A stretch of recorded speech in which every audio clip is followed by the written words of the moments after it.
All right, and we are live back at it with now what is like basically 3 weeks of College Corner, which is awesome, fantastic. Definitely about 2 months straight of doing live shows. We have a lot to talk about, transfer portal stuff, obviously, still college coaching and coaching carousel stuff. But then, let's be honest, what everyone is here for. We got our first college football playoff games this weekend. We will get into all of that. But before we do, Matt, how we doing?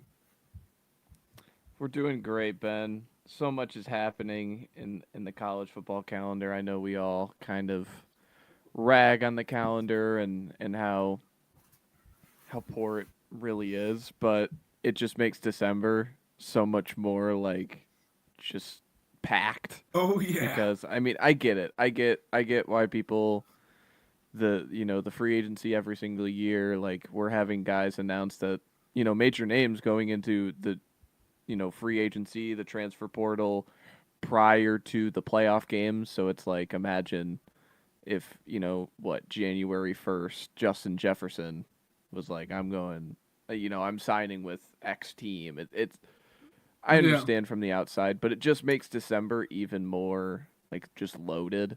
And then, like, oh, by the way, there's a bowl game every day that, like, I enjoy. I know there's so many like bowl game like fixes. I've seen a lot of like, hey, we should have bowl games in August. Like we should push them back, and this is just to fill like ESPN's like revenue window when there's when people are on on holiday and things like that.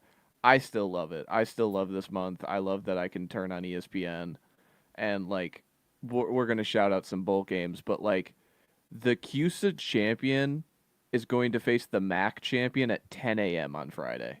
Like, come on. Like, isn't that just like, that's just awesome to me. I love that.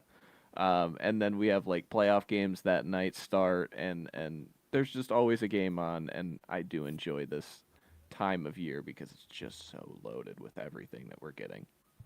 Yeah. No, it's I agree. I love it. It's nice to be able to like sit down after a long hard day of work and be like, huh, college football is still on. Let's go throw this on and watch Missouri State versus There's a Arkansas game State. kicking off as we like talk right now. Like that the Yeah, yeah, it's fantastic. We're here for it. It's Troy versus Jacksonville State in the IS4S Salute to Veterans Bowl, which I still can't get over. Like the names, like we might have to do a segment of just like the best names. Like tomorrow's game is Staffed DNA Cure Bowl. It really is a wonderful, wonderful thing around these times and everything. But I digress. We'll kind of jump straight into coaching stuff, kind of where we start off each and every week. Matt has a whole bunch of coaching news, and I'll put in my Michigan 2 cents at the end of all of it. Well, that's where we start. Kalen DeBoer staying at Alabama. I think that's the biggest news out of the coaching world right now, outside of course, the Michigan search. But he is a major domino that continues to be a domino somehow, some way Yeah, we'll see. that I continue to not understand. I continue to just be dumbfounded. I've heard people say, "Well, I think DeBoer maybe is looking to get out so he could reset the clock." You reset the clock when you're like 6 years in and you kind of peak over the valley. Yeah. This is year two at Alabama. Like I just don't think that I don't think he's going to willfully leave, especially with the No. raise he got a few years ago taking that job. And oh, by the way, Alabama, like I had talked about this with you, where it was like somebody was saying that Bama's the fourth best job in the SEC, just the SEC, and saying Georgia and Texas and LSU.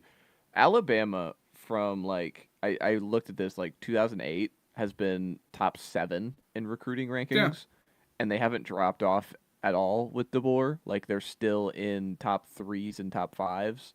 So again, the player acquisition is still just top notch. I just don't see why he would want to leave unless except everybody doing the he's a Midwest guy at heart, born in South Dakota. He's got to get back to he's got to get to Ann Arbor.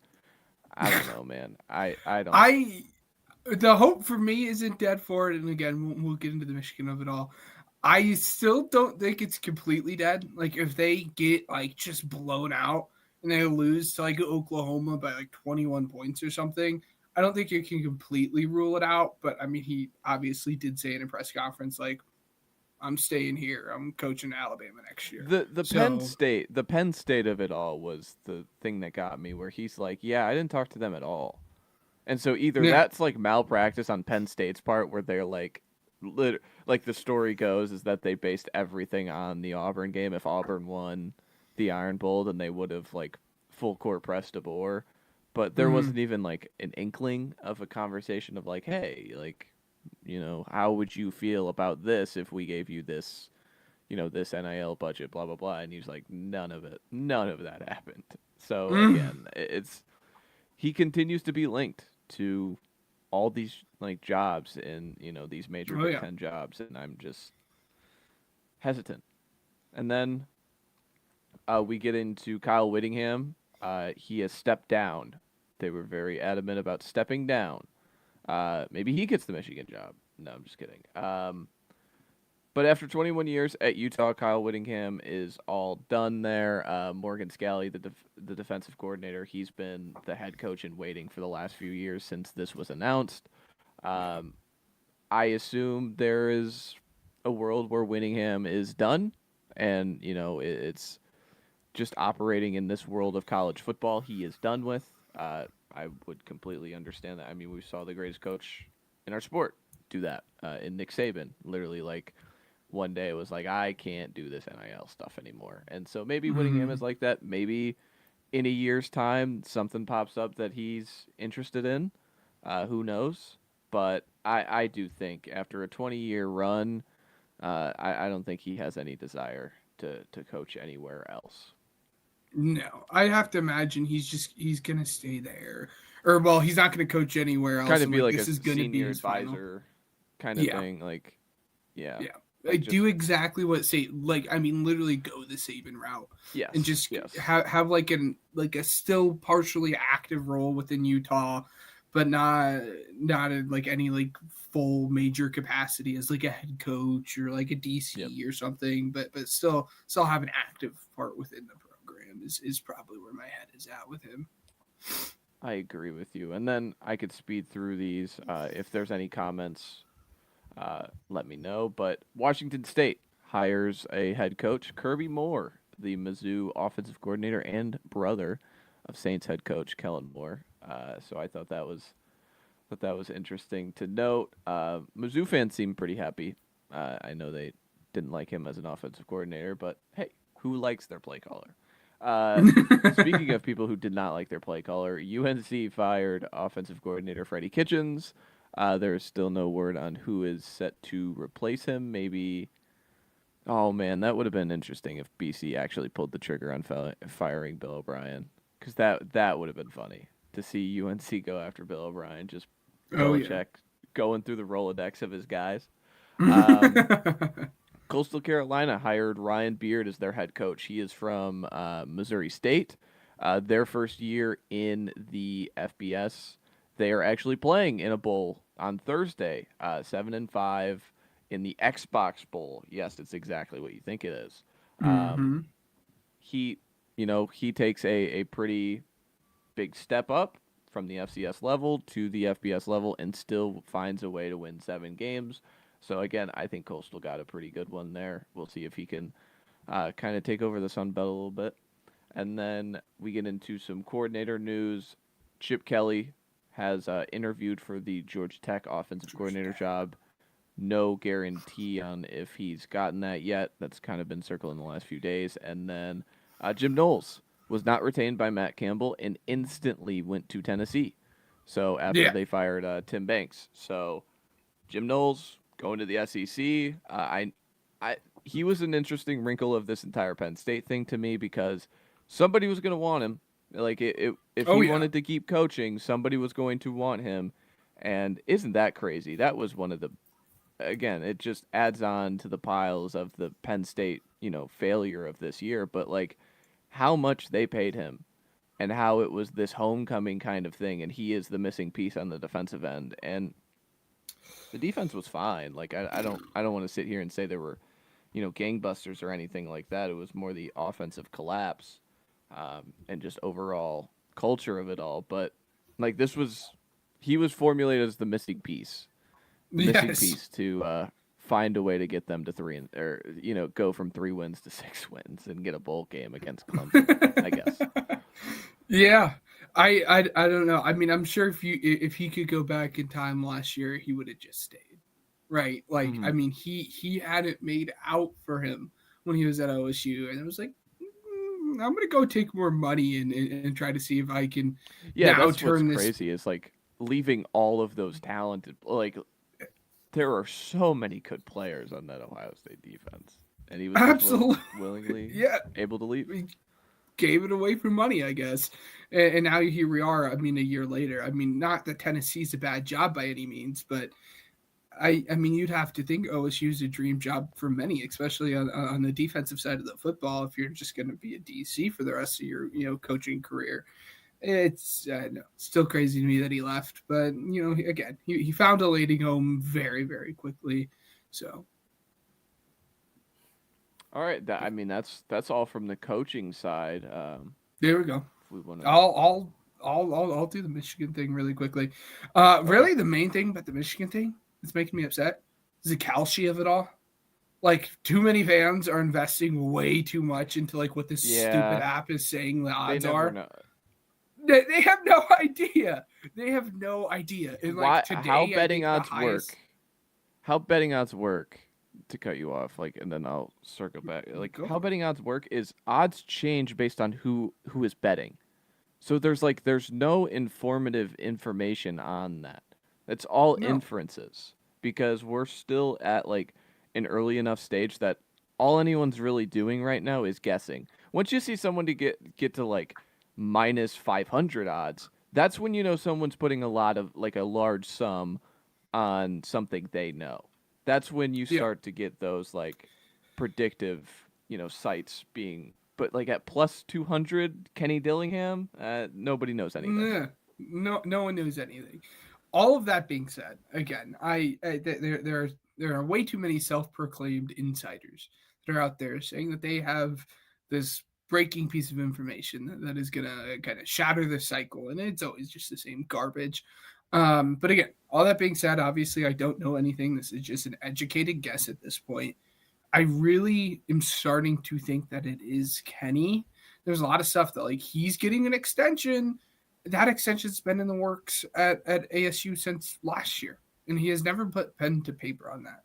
And the reason I'm saying that is if Michigan truly did not think that they had the ability to go and sign him as their head coach, Jed Fish would have already been named the head Mm-hmm. coach, right? And that's where my head's at Yeah. because if it truly isn't Kenny or DeBoer, which maybe they are stupid enough in pulling the Penn State and putting all their eggs in the basket of an Alabama football game to see how the outcome turns out, which I sure hope not. But with this athletic department, you never know.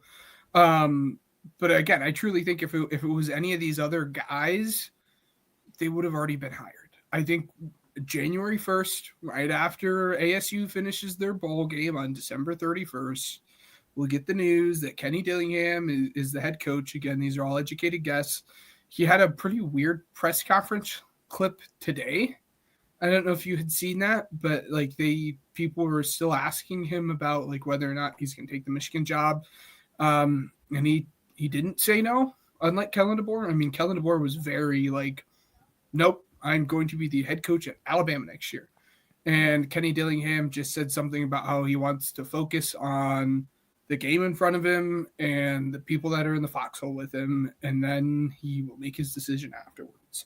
So if he really was going to say at ASU, and he still very well could, but if he knew at this point that he was going to say at ASU, he could very clearly clear himself from all of that and just be like, no, I'm going to be the head coach at ASU. And he hasn't yet. But again, we probably won't know for another 2 weeks. We'll see where it takes us. It's getting to a point where I'm just having to mute stuff. I know people are just talking out of their butt at this point. So who knows? Other news before we get into the transfer portal. Fernando Mendoza won the Heisman. I did a whole little bit on that on Sunday. If you guys want to watch it, you guys can go and find it. Again, Diego Pavia of it all kind of really made it interesting, and in his reaction, again, went from a lovable underdog to just a douche in the span of 4 hours. But that's all right. I think we covered most of the Heisman. If you don't have anything, we'll move on to the transfer portal here. No, I mean the Pavia fit, man. Like the turtleneck with the chains is pretty funny. And then like I saw something about Tate McRae, he said. So again, I mean he's an entertainer. He's an entertainer, and I'm entertained by him. Yes, Both yes, entertained on by and him. off the field. Ooh, that's fun. But and it was too. I'm sure you'd see this. A lot of people are making like a big fuss. They're like, Fernando Mendoza actually isn't 6'5". Look at him standing next to the 6 foot Jeremiah Probably. Love. He's probably not actually 6'5", but like also he was wearing dress shoes, and Jeremiah Love was wearing like shoes with heels in it. Basically, I mean, he was wearing Yeah, chunky you athletic know, shoes. a future NFL prospect has lied about measurables in college. I've never had to cycle through that before. Never. Also, speaking of, dude, Ruben Bain might have like Ruben Bain might have T-Rex arms, dude. Oh gosh, Did you see that? well, he won't be the only edge rusher in this class that has T-Rex arms. Cash us out, but yeah, I did see that. That was Count your fault. Edge one. Get ready, everybody. Hey, buddy, Arvell Reese, come on. But yes, that's discussion for later on. We'll put out the draft stuff as we always do, but it's just a lot of fun to poke fun and all that. And now we'll talk a little bit about kind of portal stuff before we get into those games here. This is about the time that everyone is seeing like all their favorite players possibly entering the transfer portal. So we got a couple kind of like bigger names. One that we didn't touch on the time that it had happened. Sam Levitt is in the transfer portal. It happened like 2 weeks ago. We didn't really touch on it. But other like bigger name quarterbacks have entered the transfer portal over the last couple days. And Drew Messamaker officially entered the transfer portal like a couple hours ago now at this point. The North Texas quarterback that everyone is going to be drooling over, as they rightfully should. He has 2 more years of eligibility left, and he looked fantastic there. Obviously, DJ Lagway. That's the thing too. It's not open. The portal isn't open. No, like that's what's so funny about this is like they do one portal now, and it's January 2nd. So like this is very, very premature. But again, it's an agent's way of like getting those conversations out there. But and that's why. But it's funny that like, you know, December 16th, we're talking about how like we saw an onslaught of quarterbacks at the portal. Like it was absurd. To run through it here again, you have Messamaker, you have DJ Lagway, you have Dylan Raiola, Brendan Sorsby, which that's a whole thing. Aiden Shiles. You know who's ranked number 1 on 247? Who's the number 1 transfer? Yes, it is Sorsby. Yeah, and then Kenny Minchie. Those are kind of like your big name quarterbacks that have like officially hit the portal. Did you say Childs? Trace. Yep. The Brendan Sorsby of it all is a little interesting because he, more so than any of the players that we had listed, like really is in that weird middle ground where he's gonna feel out whether or not he's going to go to the draft versus whether he's going to transfer somewhere else. we'll see. I mean, in theory, Sam Levitt could also do that, but he seems pretty hard set on actually transferring somewhere. But yeah, Sorsby is really deciding. He's going to have to make a decision on whether or not he's going to declare for the draft or return back to, I know, probably Texas Tech is kind of the big name that's out there for him right now. We will see. Going back to IU. Going back to IU it has buzz. No, I would throw up. I would get sick. I would get, and again, he has matured so much as a quarterback. He really has. I don't want to see him suit back up for the Hoosiers. I watched too many really, really, really bad Brendan Sorsby games through the first couple of years of my college career, and to like the point you're leaving at halftime. Brother, I want to go to Drew Mestemaker. Are you kidding me? Okay. Like that's who I mean, right now the buzz, given he entered the portal yesterday, but right now the buzz is Oak State or IU. And like, if you're a quarterback, like, I also understand wanting to follow your head coach to Oak State, but if you're a quarterback, like, which one would you rather prefer, right? Especially coming off the backs of their transfer quarterback who just won the Heisman. But those are depends on the relationships. This is true. This is absolutely true. Again, the big thing there is Drew Messemaker's head coach at North Texas is now the head coach at Oak State. So, and then the other interesting thing when it comes to quarterbacks, and we have like a few other kind of bigger names. Let's stay on the quarterbacks. Let's play some matchmaker. Yes. We'll play some matchmaker here. Okay. But before we do any of that, the other interesting thing is the DJ Lagway of it all, right? Because there were reports after he had hit the transfer portal that like he wanted to stay at Florida. He had every intention of staying at Florida. But when they did kind of the opening interviews with the Summerall and this new staff, I don't know what exactly had happened, but after they had done those opening interviews, he had made the decision that like, yeah, I want to stay, but I'm not going to. I don't know if Summerall was very point blank and was like, you got to go somewhere, or if the conversation just got gnarly. I think it was point blank. We got other guys to pay. Like, it's no offense, but you're not on the pecking order anymore. Like, Dallas Wilson. You got a really good running back. Yeah, we're watching. I'm on Ball Watch every single day. I mean, with the coaching hire coming from Florida, and that's where I'm talking about the relationships. Like, it's why we're going to immediately assume like Trinidad's going to go to LSU. Like, it's these relationships are so valuable in college football right now that like some guys could go to bigger schools or whatever, but like yeah, I'm interested in it, and that was why people immediately were like, "Oh, Lagway, let's go to JMU with Sunbelt Billy." Where I don't think Lagway's at G5 range anymore. Like, he's not on the who was that? Was it Malachi Nelson? Like, he's not on that trajectory yet. Like, Lagway's got some good stuff. It's just, my God, he needs to stay healthy. I remember we had this conversation. Or at least I proposed it to you in like October, where I was like, listen, he's at 4 games right now.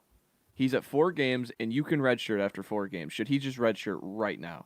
And I was on the side of like, if you even have an inkling of not being healthy, I would redshirt just in case.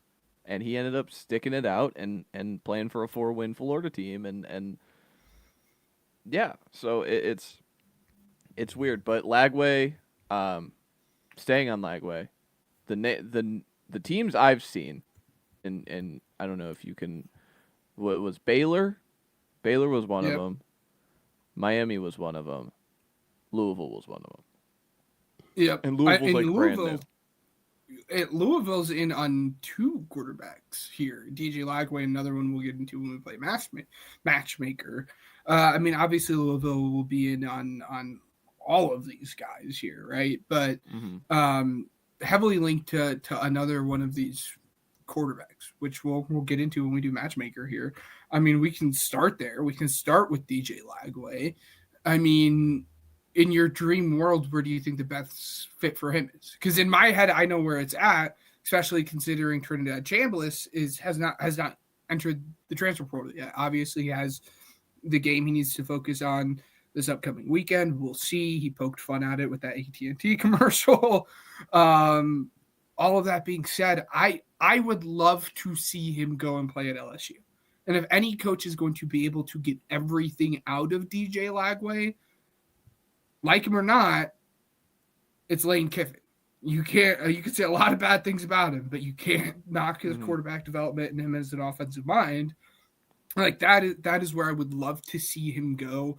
Again, that could very easily change. Like if Chambliss enters the transfer portal, I'd be shocked if he's not the quarterback at LSU. We'll see. Them having But interest on Lagway makes me believe that he's not.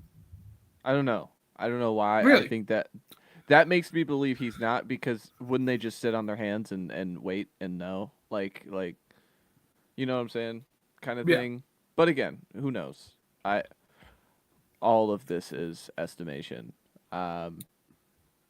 Lagway, I did the joke where I called him the future SMU quarterback for a few months now. Yeah.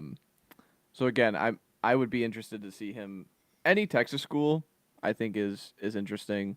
Like Baylor doesn't have a quarterback. Texas Tech's not going to have a quarterback. SMU. Jennings is a senior, right? I assume he is. So he could be in play there.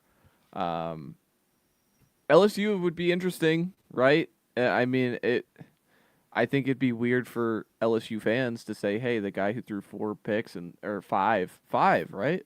5 picks 5. in Baton Rouge is like the starting quarterback now," just because like so many college fans live in the bubble of their own college team that Yes. all LSU fans know about him is, wait, the quarterback for the 4-win Gators who threw 5 picks against us is now like the starter. Yeah, right. Like, so I'd be interested there, but I mean, they need a quarterback pretty bad. So I Yes. wouldn't be against it, but I would That's say December one of the 16th, Texas teams. 2025.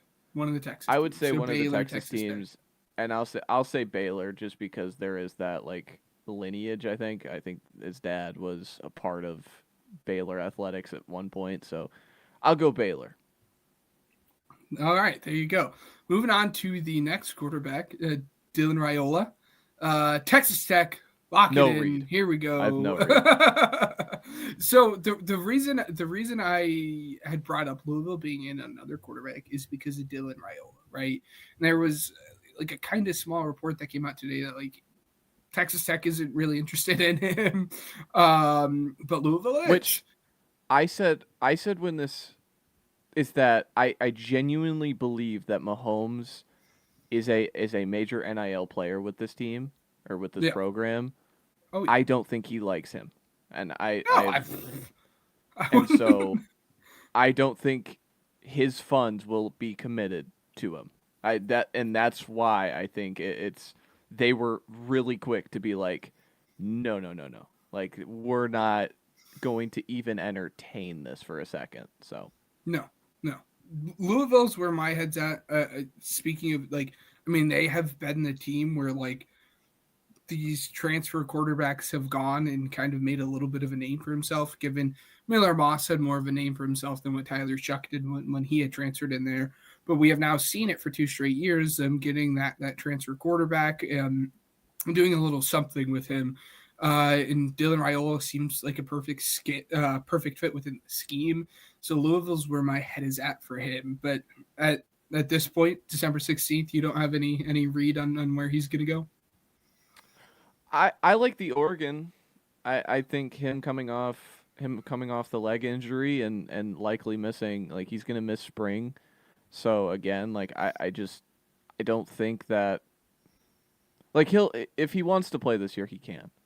But I think if it's in the best interest of him and seeing how it worked for Dante Moore, I could see that being a realistic possibility. And say he gets back to 100% by September's end, and he just outworks whoever is the quarterback at Oregon, and all of a sudden he's closing down the stretch and he's playing in high leverage games, because Oregon's just always going to be in high leverage games because they're so talented. So I like that one more than any of the other ones. I think Miami is going to push really hard for him.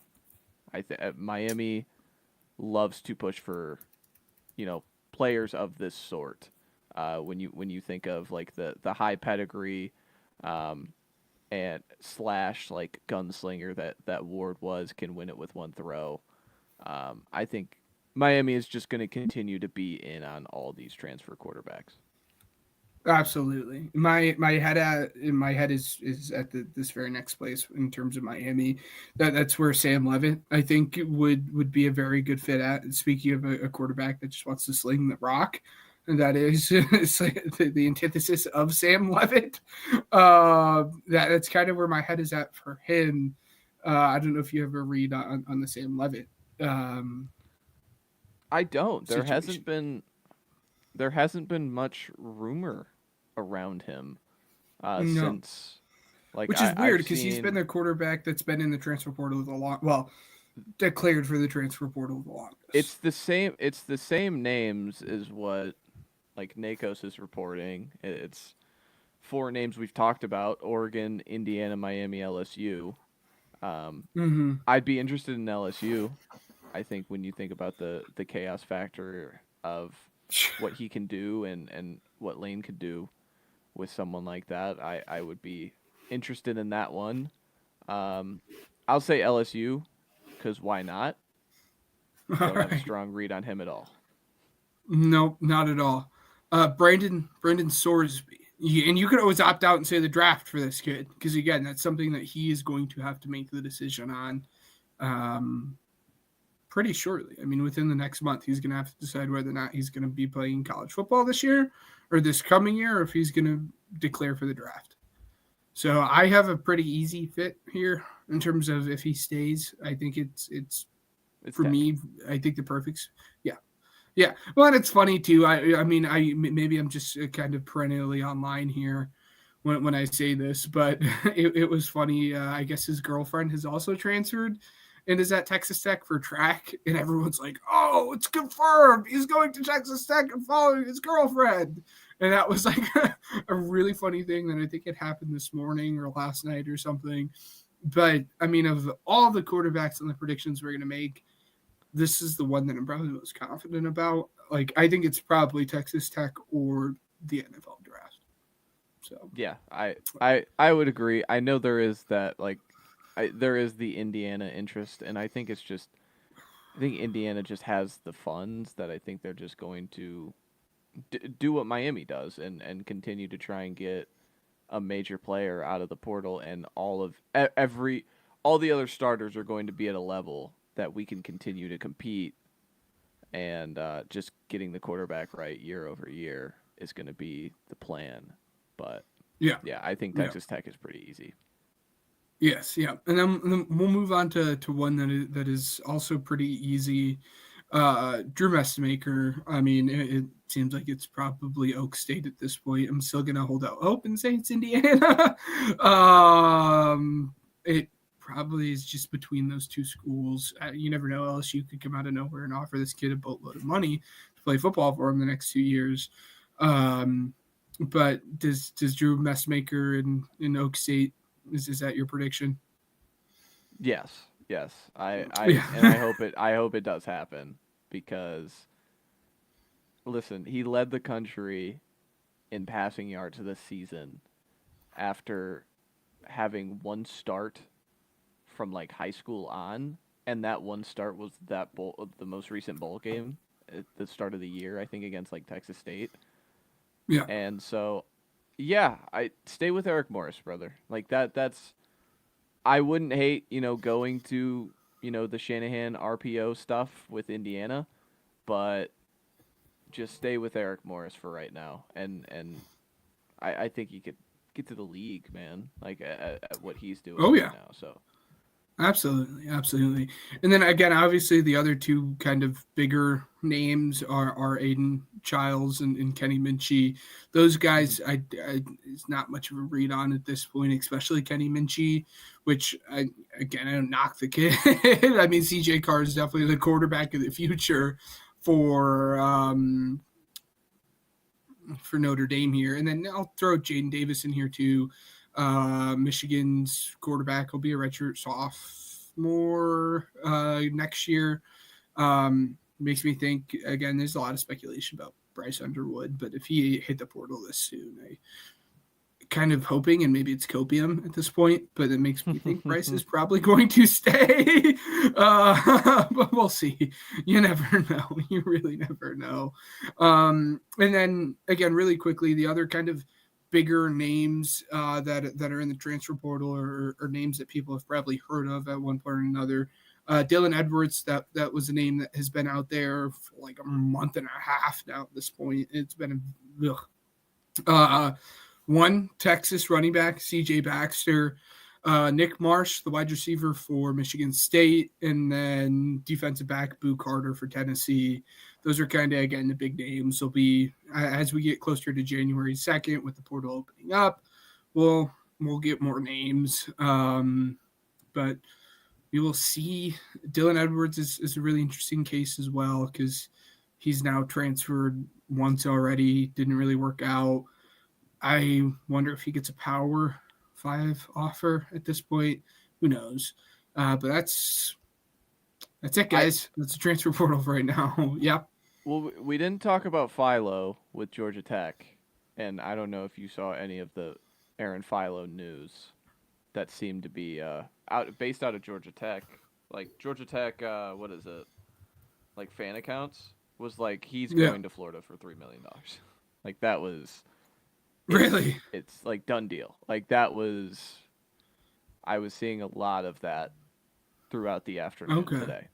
So, again, Buster Faulkner, the Georgia Tech offensive coordinator, took the Florida job. Philo has been in the system for a few years, and he even played like he's a much better passer than King was, and he stepped in and played for Haynes for a few games. I want to believe over the last 2 years. But yeah, that one, he hit the portal and then it was like, it was within like a few hours. It was like Georgia Tech fan accounts were like, yeah, he's taking it for this amount to Florida, pretty much like handshake agreement at this point. So we'll see. Again, I'm trusting like, burners and fan accounts on Twitter right now, cause that's all you can do. But, there is some smoke there. Yeah. Well, there you go. I mean, it'll be the season. I mean, I would be shocked if we don't hear obviously more news before the transfer portal opens. I mean, obviously January 2nd, you'll get some news in terms of like these guys are going to go here almost immediately, but I'm sure we'll get as we inch closer to the new year. I'm sure some of these names will already have their spot. So the yearly tradition, TJ Finley is in the portal, guys. So I didn't want to. God, this is his 6th time. Shout out! Give it up. Iron Bowl legend. That one time. Let's do this really quickly. Let's take a yonder at all the schools that this guy has played at here. Dude, I can't believe like Georgia Tech picked him up like the Colts picked up Phillip Rivers. Like they just like I think it was in like September. They were just like, all right. Yeah. Come on here. Tulane doesn't want you? Okay. Yeah, right. So he started out in 2020 at LSU, and then 2021 and 2022 he was at Auburn. Then 2023 he was at Texas State, which, like, to be frank, he should have just stayed there. Like, he was starting, he put up decent numbers. I have no clue why he left to begin with. Then went to Western Kentucky in 2024, and then obviously most recently Georgia State, which he was like god awful. No, but Tulane. He had the Tulane, and then remember in the spring, he had like an arrest or something. Yes, there was Tulane in between Western Kentucky and Georgia State. Again, I think Finley finding a way.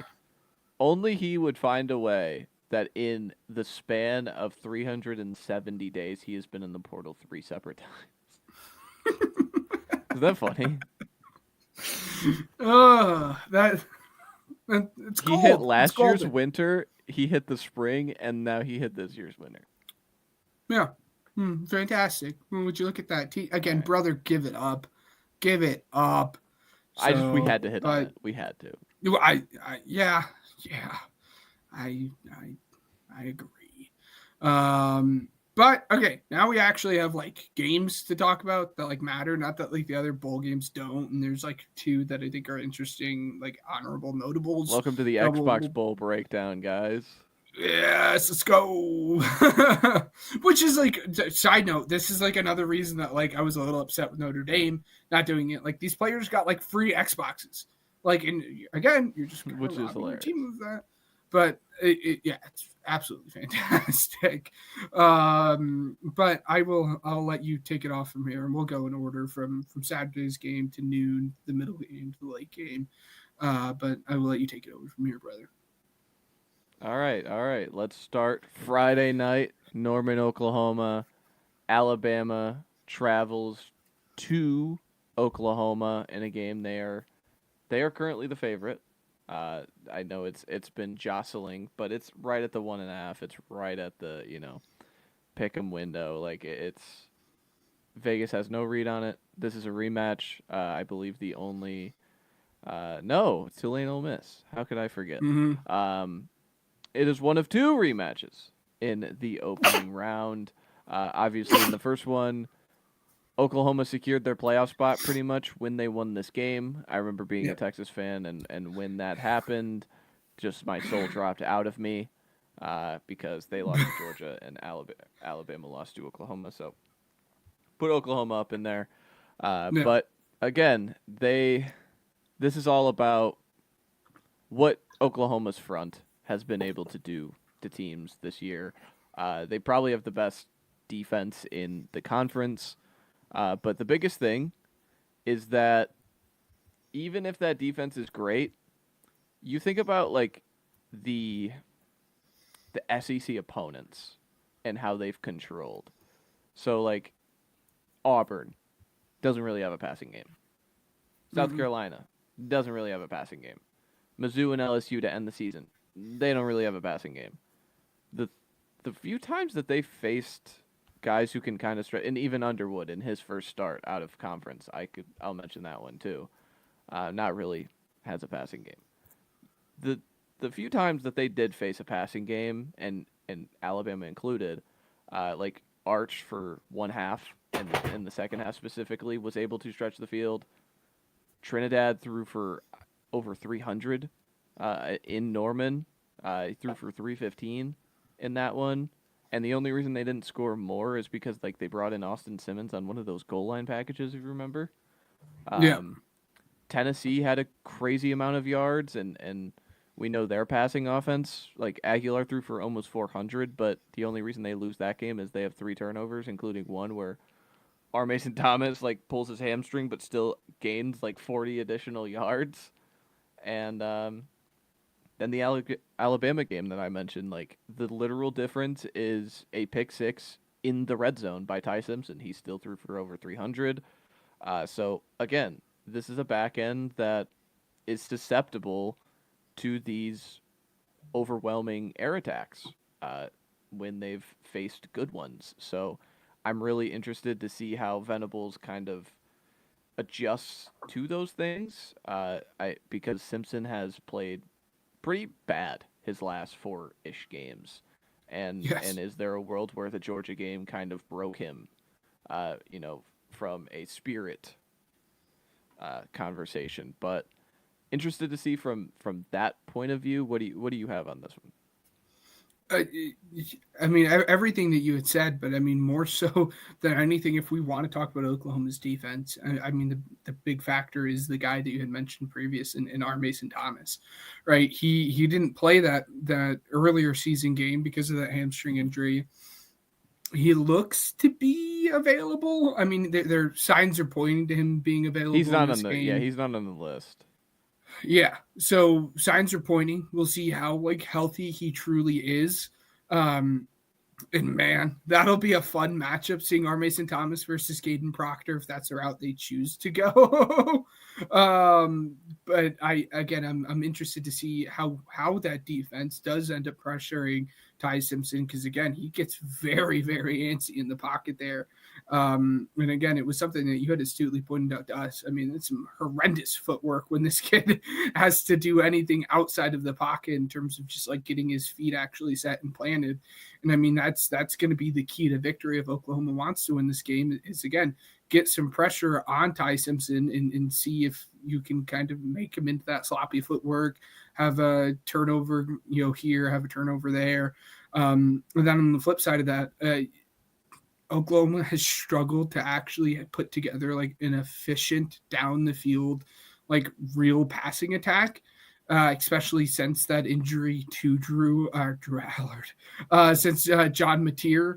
And to be frank, I don't think this Alabama defense is a defense that you're going to be able to find that, right? Like this would have been a different story if you were playing Tulane, if you were playing JMU. Like, can we get him in the right groove and really set some confidence for this kid going into another game? But again, it's something he's been struggling with since the thumb injury early on in the season. And if they want to win this game, they're going to have to find that early. And we'll see if they can. Yeah, the Oklahoma talking Oklahoma offense, they're such a poor like high leverage offense. Like run game too. Can we see that? On third and fourth down. I don't even want to kind of discuss run games for each of these teams because they're telling us they don't want to have a run game and they're not going to. Okay, but like just they're 91st in third and fourth downs like success rate at 39%. Like that's really poor. I've been pretty adamant. I think Mateer isn't good. Like it's pretty simple. As a downfield passer, he is not a good player, and nor is he like a fun passer for me. And maybe that's what it is. Like, there's so much schemed open stuff that like it ends up working out in his favor. Like you look at the LSU game, he gets a wide open like 30-yard touchdown down the field, and he had like a screen pass go for a touchdown. Like those were his two passing touchdowns. You probably thought he was awesome if you just looked at the box score, but there's very like. This is a great schemed up offense by Arbuckle. I will give him all the credit. But for Mateer, if Mateer like comes back and there is some like if there is a health thing, because so many people want to point out, well, it's a health thing. You remember how good he was at the beginning of the year? Yeah, it was Kent State and Temple, or he didn't play the Kent State game, but you get what I'm saying. Like for the playoffs though. If he has some of that health back, he is the quarterback for these moments. Like the chaos creator that he is, I am all in on him just being this like just create like you just can't get him on the ground. It's 3rd and 18 and somehow he scrambles for 20 kind of things. Like you just see in a playoff game that just you would shake your head and go in no other circumstance does that happen, but here we are. Like we're gonna get something is going to be tipped at the line of scrimmage this game, and either he's gonna catch it and run for it for like a positive gain, or it's going to be an interception into like the Bama red zone, and it's just going to swing everything. Like this is really a coin flip game. I'm picking Oklahoma, just because I did in my bracket, because I'm picking the home team. Don't love it, but here I am, and I also have a little bet on Oklahoma. That I think is kind of interesting. Plus 650 to make the semifinals. If you like this defensive front, if you think this defensive front can take over games, we just watched Indiana against the defensive front score 13 points, like in Ohio State. I think Oklahoma compares to the Indiana front and the Ohio State front. Just my opinion. Maybe the back end is definitely different, but if plus 650. I don't hate it, and I think they get a pretty nice, juicy matchup against Alabama here that, once again, I think they should be in pretty good spot. Yeah, I think they should. I mean, I'm, for the same reason you picked Oklahoma, I'm going to pick Alabama, because that's who I picked in my bracket here. I just don't have confidence that John Mateer is going to be able to find that Yeah. deep play passes down the field when he needs it. So for that reason, I'm gonna go with Oklahoma. But again, I this think really that's is my thing is I kept doubting it and then it just kept happening. So now I'm just like, maybe if I buy in, I could jinx them. Maybe I could get them. yeah. So I don't know. We'll see. But Alabama's where my head's at. But again, this really is one of those very close, evenly matched games. So I definitely understand why you swung it over to the home team here. So Yeah, it's crazy. So advanced stats on Oklahoma, like they're 14th in the country in field position, so like their average starting field position is at the 30. So like that's really really good. And then you go into their quality drive rate, which is like finishing with points. They're 92nd. So like this is just a crazy offense. But yes. again, they just keep winning games 17-16. So I think they win 7. I want to get them to 1.5 by game time, and I want to see them win by 1. Like I think that would be one of the more Oklahoma outcomes. I'm taking the Yeah. under in this one. I don't care how low it goes. It's at 40.5 right now. I would probably get in before it gets into the 30s because it will. Under 40.5 would be my official play if I had one, though. But Well, there you go. we move on to the game in College Station, Miami. They got in. They traveled to A&M to face the 11-1 Aggies. Again, this is the best trench warfare battle of the weekend, no doubt about it. Oh, yeah. I think we have some just excellent players that are going to be featured for the playing on Sunday graphics. Mm-hmm. Maui Noah, the offensive tackle, going against Cassius Howell is going to be fun. What is it? Ruben Bain is another guy T-Rex that arm, Ruben Bain. you just focus on. Yes, T-Rex arm, Ruben Bain. But even if he is, man, is he good. And I'm just interested to see the battle that goes on in the trenches in this one. I think this D line for Miami. It's probably the best A&M has seen, and likewise, this is probably the best O line Miami has seen. Oh, yeah. So again, like that, I can't play it up even more. And then also, by the way, just a little like, hey, we have Carson Beck and Marcel Reeder in a playoff game. Like, who's gonna piss down their leg? Like, what is gonna? One of you's gonna do it. But like, it's 3rd and 8, and it's a tie ball game in the third quarter. Like, what's gonna happen? I don't know. Like, it's fun. It's interesting. I'm happy Miami is in the spot. They deserve to be in the playoff, and I think with their trench play, like they could make a run. I don't know if they could win it. I also don't believe anybody could really win 4 games in a row outside of Oregon because their first game is JMU. But yeah, 3.5 games they have to win. No, I mean if you are like, obviously there's the trench play factor in it. Let me preface that. But this is a very good matchup in terms of what Texas A&M wants to do versus attacking a weakness on defense. Like there are a lot of questions about Miami's secondary and whether or not they're good enough to cover it. And now you're playing against like an offense as Texas A&M who literally their bread and butter is these explosive plays with KCC and Mario. And I think Texas A&M is going to take full advantage of it if they can give him enough time. And that's where obviously the trench play factor comes into it. I mean, there's a very real possibility that Ruben Bain just takes over this game because he is that good of a player. And I'm sure that, the Texas A&M offensive linemen talking about him as early on as they did definitely kind of lights a fire or lights a bigger fire underneath him than what was already there. But again, I just think that this is a very beneficial matchup in terms of one of the bigger questions about Miami on their defense in terms of passing down the field, and one of the biggest strengths in Texas A&M and their explosive play in the passing game. For that reason, I'm going to take Texas A&M, and I kind of want to take them to cover here. Again, you don't know. Ruben Bain can't say it enough, could absolutely take over this game, but I just think there's going to be too many explosive plays on Texas A&M side of the football as long as Marcel Reed doesn't piss down his leg.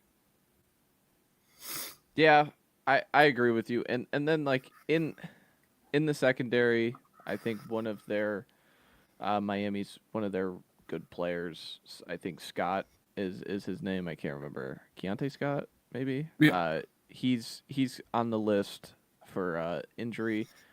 May or may not play. I think he's probably one of their better corners.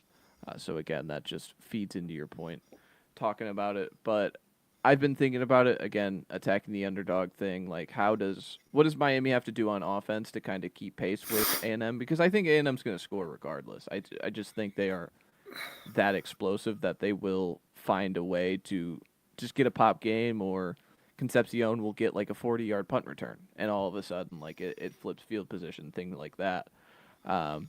This has to be like a CJ Daniels game. I think for Tony, like I think there's going to be a lot allocated to him, and when you look at A&M going based off their most recent opponent against Texas, like they were able to sprinkle it all around the field to everybody. DeAndre Moore got involved. Parker Livingston got involved. And so, again, I think that needs to be what they're going to do.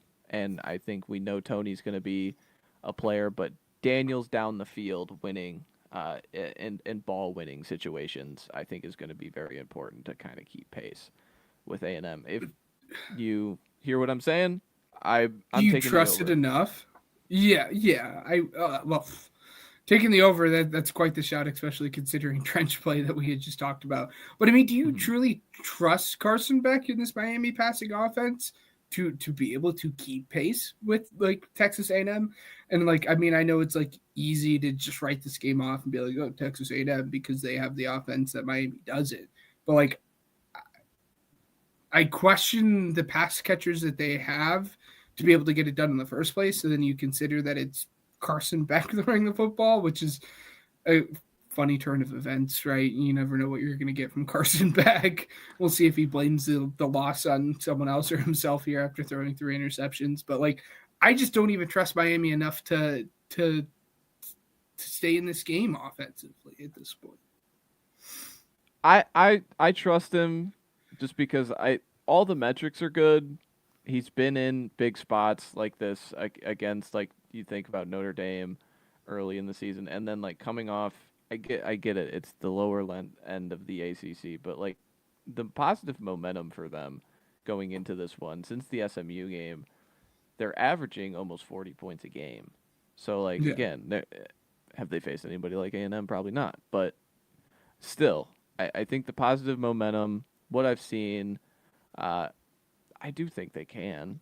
Again, Okay. it all comes down to um, he could get that deer in headlights look immediately, and we've all seen Carson Beck do it. Like you know exactly what I'm talking about too. So, Yeah. but yeah, I take A&M to win the game. I don't love the touchdown. This could be a weird sleepy spot, but I'm going to take the over. I think both teams score in this one, and down the stretch, we hit that 50.5. So, moving on to Ole Miss, Tulane. The Pete Golding era is among us, and in travels the green wave of Tulane with John Summerall, still coaching this team through the playoff. Lane Kiffin envies, but for so these teams played once before, and I think it was Yeah, they did. 45-10. The Yeah. thing about this game compared to the last one is that Tulane got scripted out of that game quickly. If you watch any Tulane this year, they want to punch you in the mouth. They kind of want to beat you up. The start of that game, they were immediately down 7-0, then they had to punt, and then 2 field goal, longer drive field goals for Tulane, and then they answered with 3 and then touchdown. And all of a sudden, 20-3 with 4 minutes left, they're completely outscripted of the game. Like, Retzloff is not a downfield passer. He got benched in this game, actually, too. He was 5 for 17 for 56 yards. So, again, yards.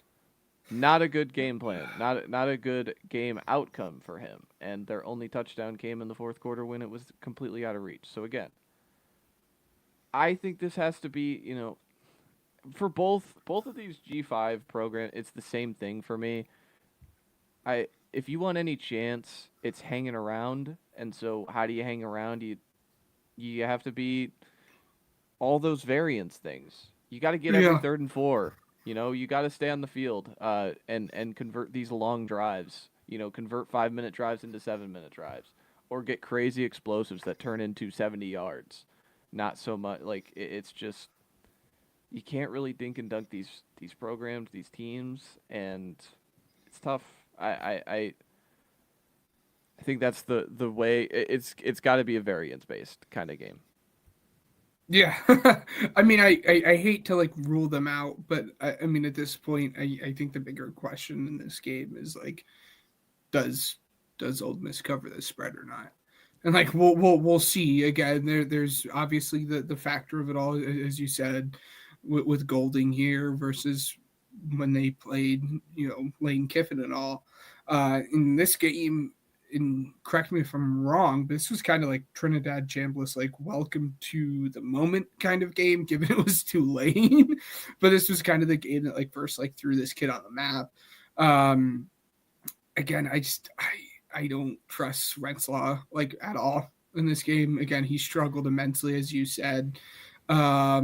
If they do win it, like if Tulane wins it, they're just gonna have to slow this game down, because you're not gonna out offense Ole Miss, especially with Jake Retzlaff at quarterback here.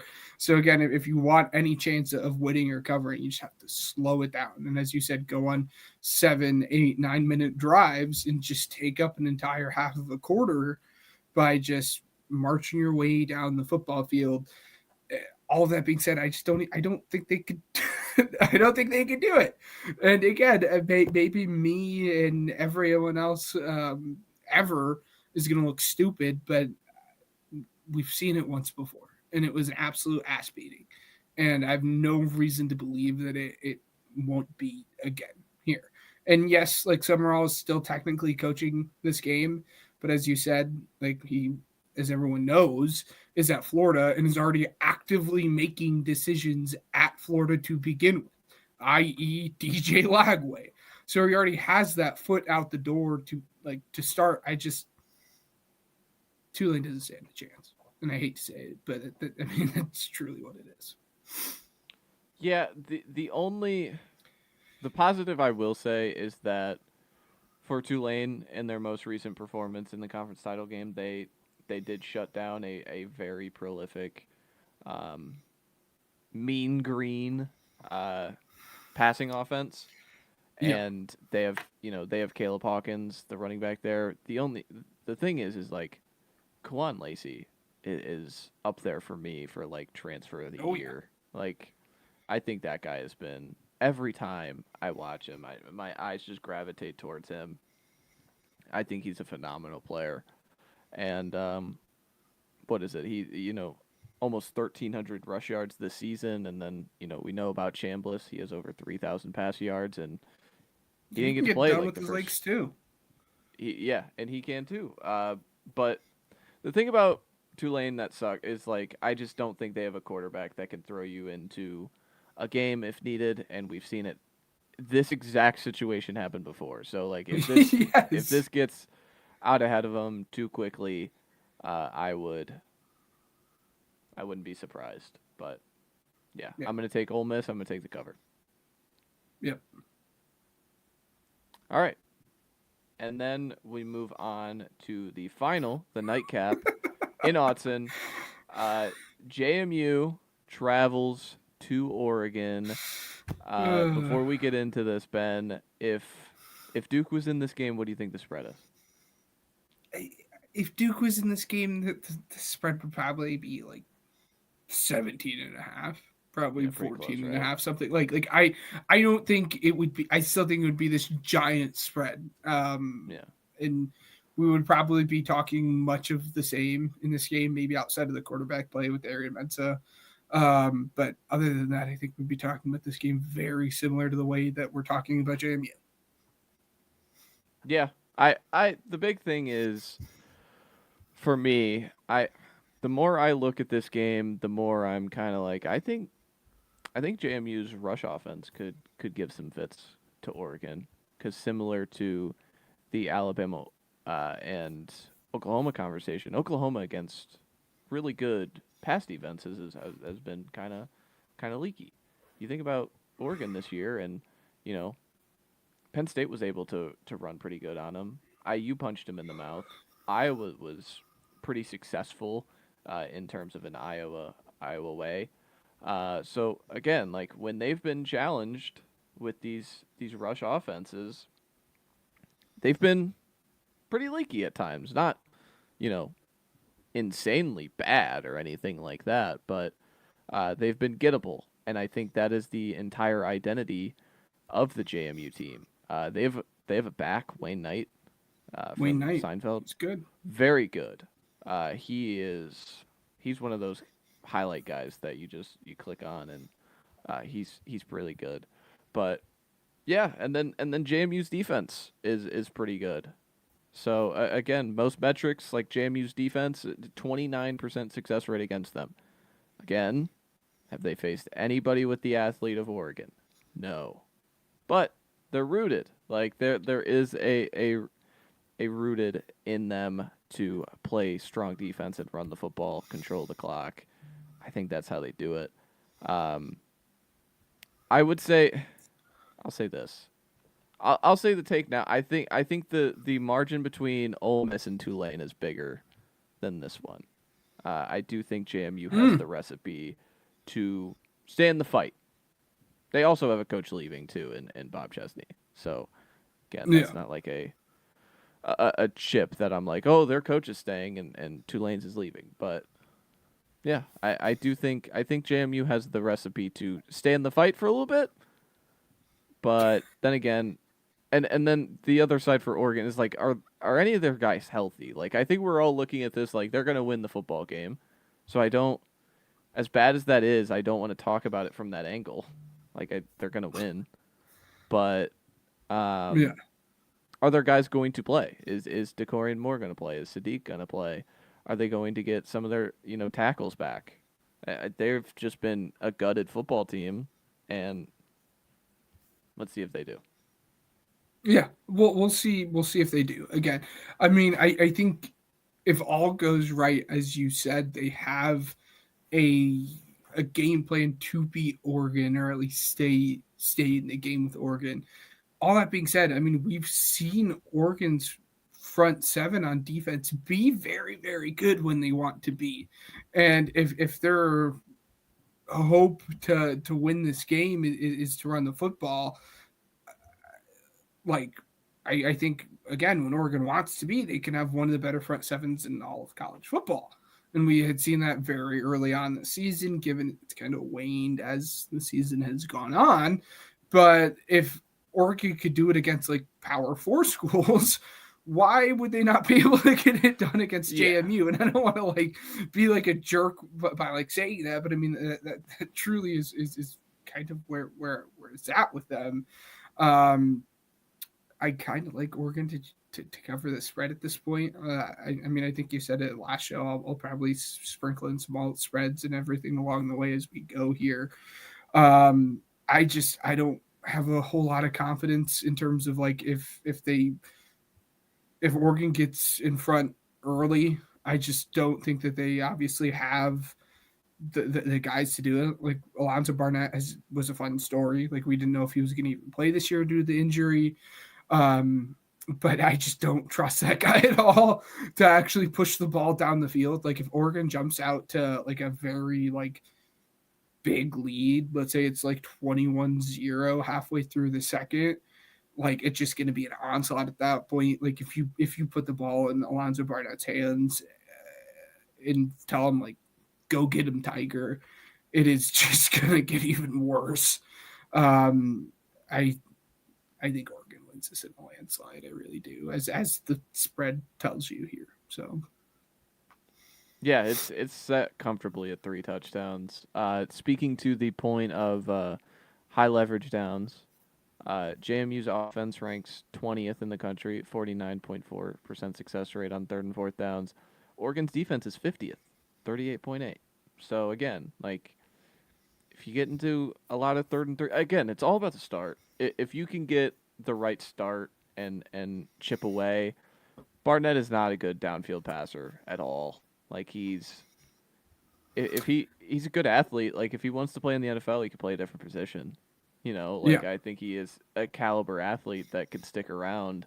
Um, and then the other thing, like we haven't even talked about it, but like Oregon's run game, I think this could be a vanilla run scheme. They could still run for like 200 just based on like, hey, we have the athletes. And I've seen a lot of people do the whole like, well, JMU players are all over Indiana, so like JMU might have the time. Yeah, it's not really how it works, but no, we'll see. I'm really interested to find out because if these two games aren't close, and I'm speaking with the Tulane and Ole Miss in here as well. If these games aren't close, tweaks are going to be made, and this will never happen again. I it just all around the yeah, country, the ACC is already going to change their hopefully change their tiebreakers. I would assume just so they don't lose their conference champion isn't in the tournament, so that's a problem. yeah. But I we're not going to get two G5 teams, even if this goes to 16, if both of these games aren't close. So, Yeah, yeah. absolutely. That's where it's at. Gets a lot more interesting next week, obviously, with what will likely not be any G5 teams, and it gets much more interesting next week if there's a G5 team. So it'll be fun. That's for sure. So um, honorable mentions for you. I mean, I have two, I think, that are probably, I have three that are probably worth talking about within the next week. Obviously, as each week passes, we'll get into it a little bit more. Obviously, the notable one being next week with a lot of those New Year's bowls and everything. But I think the ones worth mentioning are the Xbox Bowl between Missouri State and Arkansas. We'll kind of glide over that one. But then the Myrtle Beach presented by Engine Bowl, which is the one that you said at the top, the winner of Conference USA versus MAC, with Kennesaw State, which good turnaround for Kennesaw State this year, and then obviously Western Michigan. But really, the one that I think is interesting is the Union Home Mortgage Jasperilla Bowl.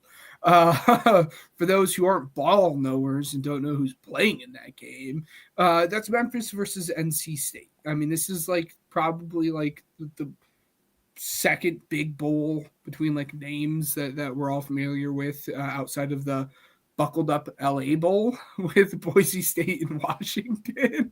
But like this game actually, I think is going to be fun. I mean, NC State might not have been a great team this year, but they at least were a fun team this year. And I'm sure you could tell everyone that in your own right. And Memphis was throughout the stretch of the season. I mean, they had kind of waned off, but people were talking about Memphis possibly being one of those teams to get this spot coming out of not the Sun Belt, the American Conference. So like that's kind of what I'm interested in, and obviously it's going to be a different level of play between Old Miss versus NC State. But I am just interested to see how Memphis performs, considering that a month ago we were talking about their possibilities of actually making the college football playoffs. Yeah, I'm the NC State game. I'm not gonna look at any numbers. I'm just gonna bet like alt lines on Hollywood Smothers and just hope like he has one of those games that he had this year where he would just run for 150 yards in the blink of Yeah. an eye. But Yeah, I mean the bowl games I'll talk about. I don't know.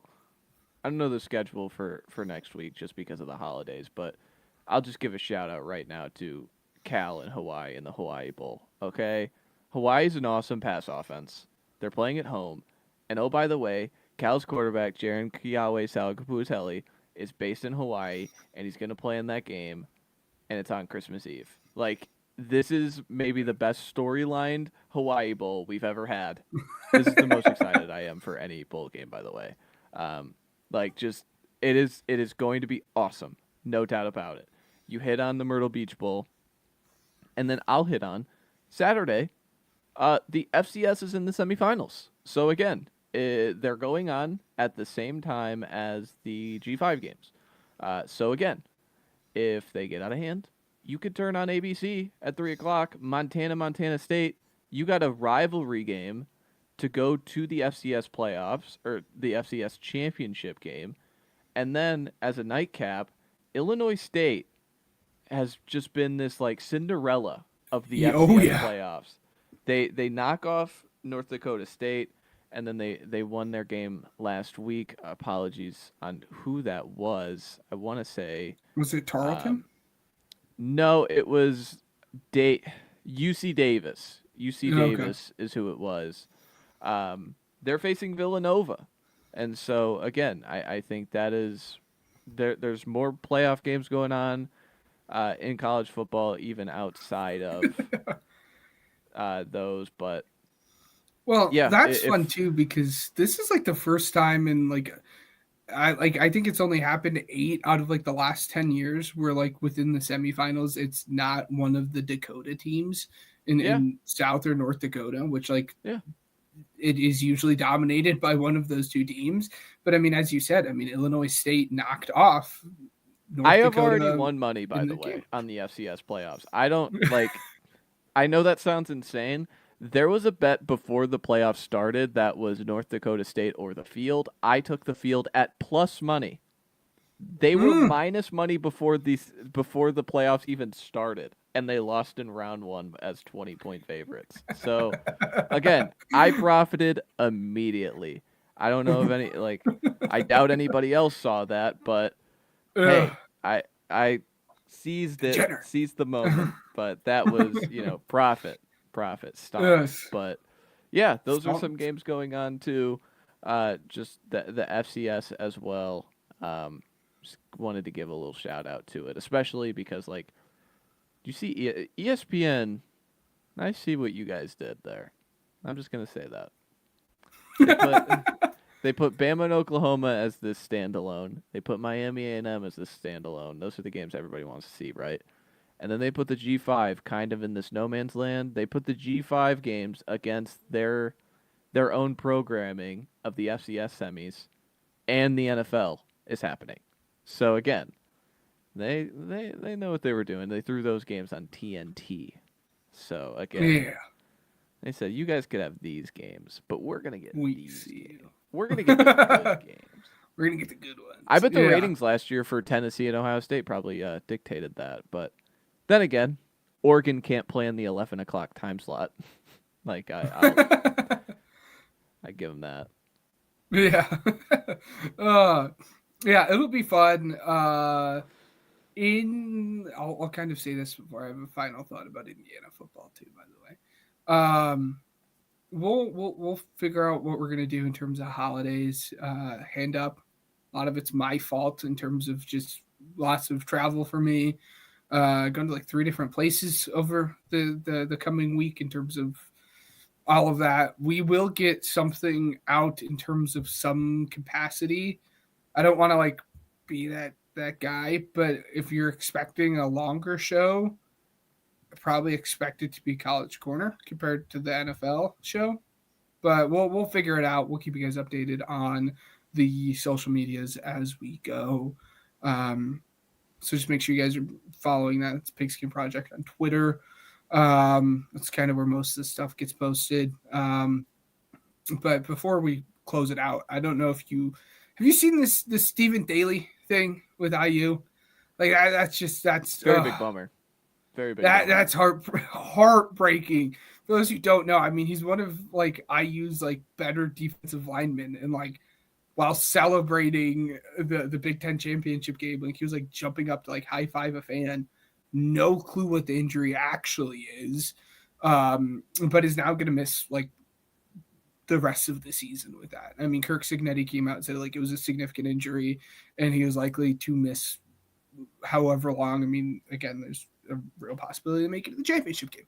Who knows? But I mean, that impacts IU greatly because one of the big things we talk about is their trench play, and one of their better defensive linemen is now out in the game because he was celebrating too hard in the Big Ten championship game. But again, we'll see. You got any closing thoughts for our listeners? Clothing thoughts. I'm wearing an American Eagle. Yeah, but got a new sweater. no, closing thoughts. I just enjoy some of the bowl games. If you're still locked in, I know most of the players aren't gonna play. Like it's just is what it is.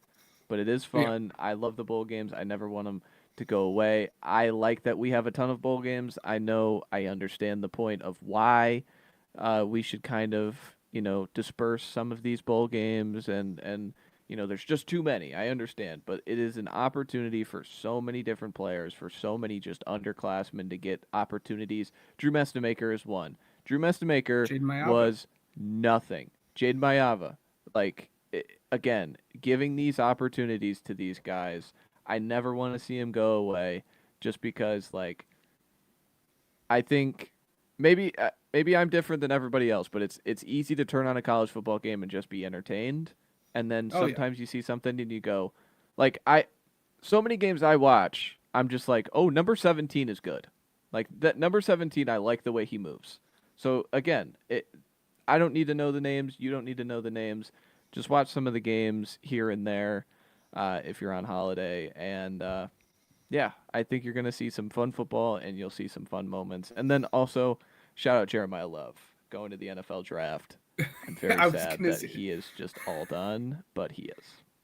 Yeah, and it was funny too because during the Heisman moment, when they were doing the interviews, Marcus Freeman was like, "No, do you want to come back?" And then immediately, within a 4-day span, he's like, "I'm gone.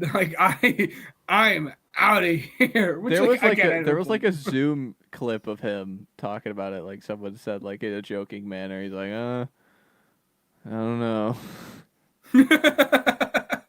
It was funny. And by the way, I can't confirm Matt does that. Hey, that player moves very well. I mean, the amount of times we were watching a game. I very vividly remember us watching Duke versus Illinois. And one of the Duke defensive ends was standing out and you're like, who is that guy? And you're like, yeah, wow, we got to look him up. We got to put him in the vault for next year. It's fun.